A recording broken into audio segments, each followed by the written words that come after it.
Hey everyone, welcome back to a new year and a new podcast episode with me, Dr. Derek Williams. I'm really glad to be with you today. I appreciate you tuning in. It's really interesting for me. The end of the year, the beginning of a new year is always a great time for reflection. And I enjoy taking time to look back on the year, look back on what's happened, how did things play out, what did I anticipate, what did I not, asking questions, what lessons did I learn, what were the challenges and accomplishments, what do I want to do different moving forward this year. So I wanted to take the opportunity to kind of talk out loud and to share some of my own feelings and thoughts, evaluation of myself and my own life in the last year. And hopefully in some ways that helps to allow you to look back and to think about yourself. So all of the questions that I'm going to ask myself and talk through, I would recommend that you do the same thing. The first point that I want to make is that I am a very big advocate of finding a mix of reflection and action. I think by and large, we should be 90% action and about 10% reflection. You can find this pattern in the micro and in the macro. Like in this example, we're looking back on a year, but you can and you should be doing the same thing as far as the micro. You can look at individual patient interactions. How could I have communicated that better with that patient? You can look at it with procedures, looking back and evaluating how did that procedure go. It's interesting because I've noticed recently some differences in different doctors as I've been talking through things, and they'll talk about a clinical scenario. And I don't consider myself a clinical coach for the most part, but I do help in reflecting and looking at clinical scenarios and thinking through it. And I have found that there is two common responses that I see in doctors when they have a clinical scenario or a procedure or something that doesn't go quite as planned.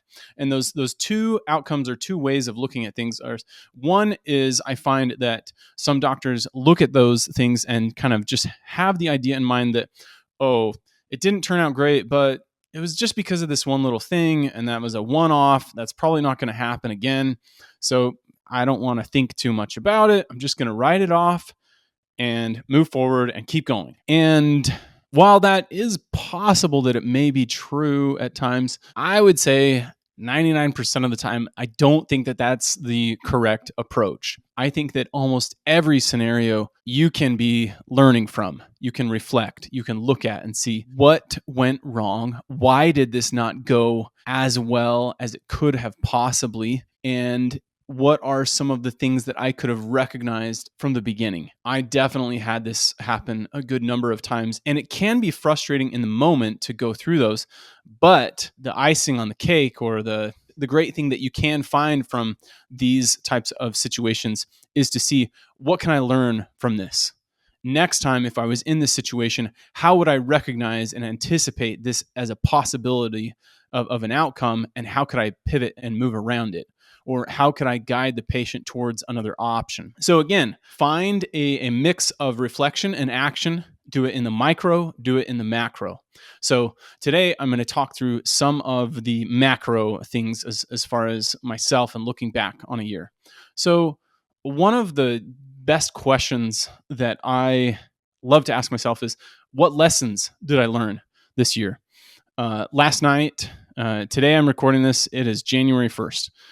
Last night for New Year's Eve, my mother-in-law was visiting us, and so my wife and kids and my mother-in-law, we all sat around a table outside, and we each had a candle, and we would someone would come up with a question about looking back on this year or looking forward for 2025. They would ask a question, light their candle, they would answer the question, and then the next person would raise their hand. They wanted to answer the question, and then they would get their candle lit, and it would basically go all around until everybody's candle was lit and they had talked through it. This is really kind of a fun thing. It was my wife's idea. I guess she had done it in high school in cheerleading, but it was a really fun activity for the kids where some of them in the past may not have cared as much about being interactive and involved, but because there's just this simple candle and you're holding it, there's kind of, it just creates this element of fun and a little bit of symbolism in lighting a fire, lighting something new, thinking about something, ideas. There's just kind of a lot of symbolism in that. So again, back to my question, what lessons did I learn? For myself in 2024, the best lesson that I learned is that the best investment I can ever make is in myself. 2024 was a year of me deciding to hire a new coach, spend a good chunk of money on this coach, fly out to Phoenix every 2 to 3 weeks from wherever in the country I was. And it was a decent challenge. I never anticipated going through this, so it was a big commitment to do that. But it was also one of the greatest years of my life as far as growth. And I think it's highly correlated with my decision to invest in myself. And going along with that is the greatest lesson that I've learned in that whole process is that I am completely responsible for the way that I view the world, the way that I view my wife, my kids, my daily life, my actions, who I'm working with, strangers, or anyone that is around me or anything. I am responsible for my view. In the past, I would have liked to have thought that I would see something or be around someone and they caused me to feel some way. I don't like this person because when I'm around them, they make me feel anxious. And I have learned in this last year that I am completely responsible. No one else, I cannot pin any of my own emotions and reactions on anyone else. I'm always responsible. And if I'm around someone or something happens, that something or someone does not make me feel a certain way, does not make me react a certain way. I have a process that I go through and I make thoughts, I make judgment calls, and that's what leads to me feeling or thinking a certain way. And so by and large, I can change that over time. And sometimes it can be challenging, but it is incredibly gratifying. And my experience of life has become so much more enjoyable because I have recognized this. It has made my interactions with people all around me much more enjoyable. My daily life is more energetic and optimistic and full of love. And it's been an incredible experience. So for you, when you think of what are the lessons that you learned, I think you should hopefully have some kind of on the top of your mind. They could be lessons that you've learned from books, specific experiences that you've had that have led to you seeing the world in a new way. But I think it's a great opportunity to take a step back and to think, what are the big lessons that I learned? Because if we don't take the time for the reflection, there's a greater chance of us passing over those ideas and principles, those lessons, and not holding on to them, allowing them to play into the rest of our life. The more that we can recognize them and kind of hold on to them, it gives us a greater chance for them to really be digested and integrated into who we are and allow us to experience life in a new way. Think of that question. What lessons did you learn in the last year? The next question that I think about are, what are some of the greatest challenges that I experienced? And the first one that I thought of off of the top of my head is finding the balance between enjoyment and work. How did those two things play together? And if you've been listening to the podcast, you'll be very familiar with that. These are topics that I have talked through and kind of struggled through. If you've listened, you've been able to kind of hear my experiences in real time as I sold my practice, started traveling the country and, tried to figure out, where do I go with this? If I've reached financial independence, am I just done? What do I do? If I still really enjoy playing the financial game and being productive and coaching and doing these different things. And asking those questions has led me to understanding the two things that I value the most in life are love and growth. Those are two things that I can feel fairly confident that I want to continue to pursue of developing or embodying for the rest of my life. I want to always continue to grow in different aspects, and I want to increase the amount of love that I feel for myself and for others. Another challenge has been trying to find a balance between listening and coaching. And this plays into multiple areas. It plays into my coaching with clients and people that I'm working with. It also plays into everyday life people. It could be family members or people that I meet. And that's been a very fascinating question and challenge for me to consider. Where is the balance? How much do I decide to listen to someone versus coach and trying to help them see the answer or the value in something that I can bring to the table? And it's been also very fascinating for me to think about with my children as well. I used to have this idea with parenting that my goal and my thought process is that if I can just impart the knowledge and wisdom that I have, and through all the experiences that I've had in my life, all the things that have been hard for me, I can share those things with my kids, and then I can allow them to shortcut and not have to go through those challenges that I experienced. And in retrospect, and as I've thought and processed and learned different ways about this, that's a little bit of a naive way to see things. You can ask yourself this question, and I've asked myself and others as well. When you think back to, the greatest lessons that you learned in your life that really caused you to see life differently or to do something different from age 0 to age 18 or 20 when you were out of the house, think of all those events. How many of those events or how many of those times was one of your parents or both of them lecturing you, telling you, here's the answer, here's the direction you should go, this is what you should do? Generally, when I reflect and when I ask other people this question, it's generally like 10% of the time or even 0. And it's a great reminder for myself that I can't do that for my kids. I can't give them the wisdom and allow them to shortcut all of those things. They have to learn on their own. It doesn't mean that I'm not going to even talk to them about the things. We still have a lot of conversations, and I talk about principles and what I value. But my expectation changes.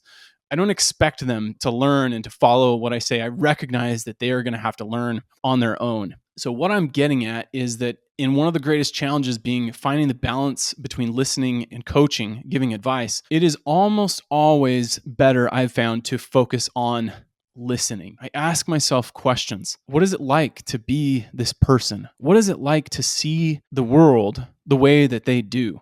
And this has been really enjoyable to me for people that I might not inherently or naturally get along with as well. They could be family members or, acquaintances that I made in the past have thought, oh, I don't get along with this person because they look at the world this way. And I've changed my interaction where when I'm around them, I just ask them questions and I try and understand, how do they look at the world? What does it feel like to be them? And those have been really fun and cool experiences for me. It works. It's a fun way to look at almost everyone in your life. I've spent more time doing this with my wife, really just understanding, how does she look at this? How does she think through this? What does it feel like to be my wife in this certain circumstance or scenario? And it's allowed me to understand things on a deeper level and also deepen my relationship with all of these people. And here's the kicker. When I do this, most of these people that I'm listening to then are much more open or are looking for advice. They may be interested in hearing what I have to say, where if I was just focused on what can I tell them to help them see things differently, it's much different. They can feel that. So my goal is not necessarily to get them to listen to what I say. It's just for me to understand them. But the funny part is that when I do that, it generally leads to a better coaching relationship. So that's played into my coaching with clients as well. When I can really pay attention, I can really listen. What are they saying? What are they feeling? Why do they look at something this way? It allows me to understand them better, and it allows them to be a little bit more receptive to what I'm saying or a perspective that I might have. And a lot of times, the beautiful thing about this is that a lot of the times when I'm really listening, the person on the receiving end can feel that, can sense that. The walls go down a little bit and they start to see into themselves a little bit more, which then leads to them realizing and recognizing things on their own. Then being able to say, oh, I'm just realizing now, right as I'm talking to you, that I see this, or this is a barrier that I have, and I didn't recognize that before, but I can see it so clearly now. Why did I see things this way? How can I see things differently? That's such a fun environment to be, because I've been on both sides as a coach and as someone that's being coached. Although these two things have been the biggest challenges, finding a balance between enjoyment and work and finding a balance between coaching and giving advice and listening. These are two things that have been challenges, but they've also been some of the most fun things for me to learn and to grow and improve on. The next question is, what are some of the accomplishments that I am most pleased with? I would say the TLP partnership, working with Matt and Steve, transitioning from Justin being the forefront, the leader of TLP, and kind of transitioning more to Matt, Steve, and I carrying on the baton and pushing forward. 2024 was a really big year for us. We really worked hard to up-level ourselves as far as coaching and the results that we get with our clients. And that's been an incredible experience. And I've grown in my trust and my relationship with Matt and Steve. Something that has been fun is I have started writing a book with my brother. And I've had ideas and thoughts about writing books in the past. And this is the first time that I've really sat down and committed. Our book is 10 chapters, and we have written 8 of those chapters at this point. So we're almost finished with our rough draft. And more than anything, it's just taught me the process of writing a book, at least to this point, in that it's just consistency, like anything else. You're not going to work out for a month and get the body that, you always hope that you could have. It's the daily process. So even in writing this book, it's how do I just write the first chapter? And it's, take me several days of sitting down, putting thoughts together, contemplating, thinking about things, but just being consistent. It's one of those things that I think can be overwhelming. That has been a big win for me as well. So then when I look at goals for the coming year and things that I think about, 3 different things that come to mind. One, very quickly, is just continuing off of what I talked about for the book. We'd like to publish the book this year. That's one. A big one as far as TLP is we have been working on a student course, basically like a student edition of TLP Academy to provide to dental students or anyone that's working towards becoming a dentist at a very low cost, very, very affordable, as a way to give back. I think we've talked and realized there's just not a lot out there for students, and it'd be really fun to put something out there. And so I would like to do that and get it published in 2025. And so I am verbalizing this to you, the TLP Academy, and all of you students that are listening, to help hold myself accountable and continue to work through that. The last area is just career growth. I have learned, it's basically been 18 months now since I've done any clinical dentistry, and I have learned about myself that I love coaching. I already knew that.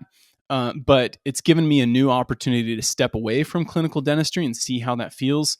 And I've been able to continue to push more and more of my efforts into coaching. And so I plan to continue to grow my coaching career in different avenues, different ways that might look like. The last question that I have and would want you to think through as well is, when you think through things, how would you like your experience of this year to be different? Think about what it felt like.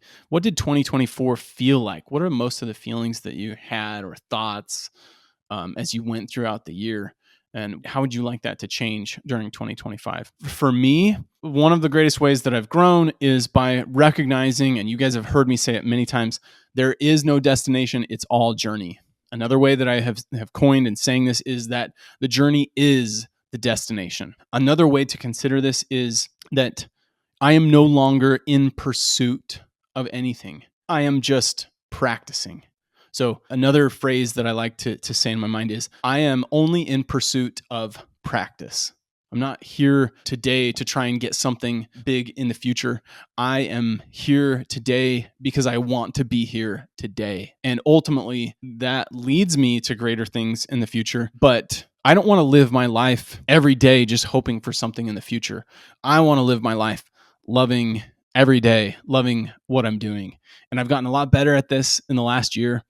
And I'm going to continue to work on that. And I want my experience of 2025 to be, as much as possible, day in, day out, enjoy the daily pursuit of practice, to recognize that the journey is the destination. So thank you for listening. Thank you for hearing how I reflect on the year. And I would highly encourage you to ask yourself these same questions.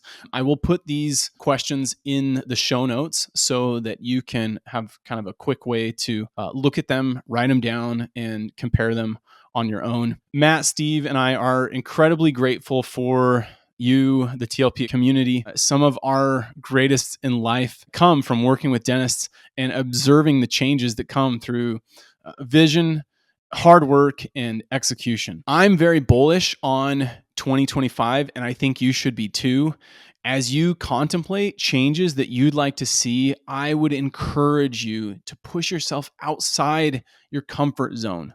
What is it that you can do to push yourself to do something different than you've done in the past? Take more calculated risks. What are those calculated risks going to be for you for 2025? To continue to push yourself, not only for the results that you'll get out of it, but because of the fun and the joy that comes from pushing yourself hard and becoming a better person.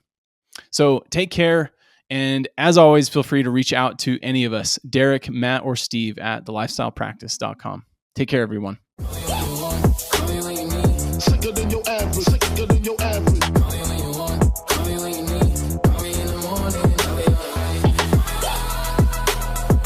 Sicker than your average, sicker than your average.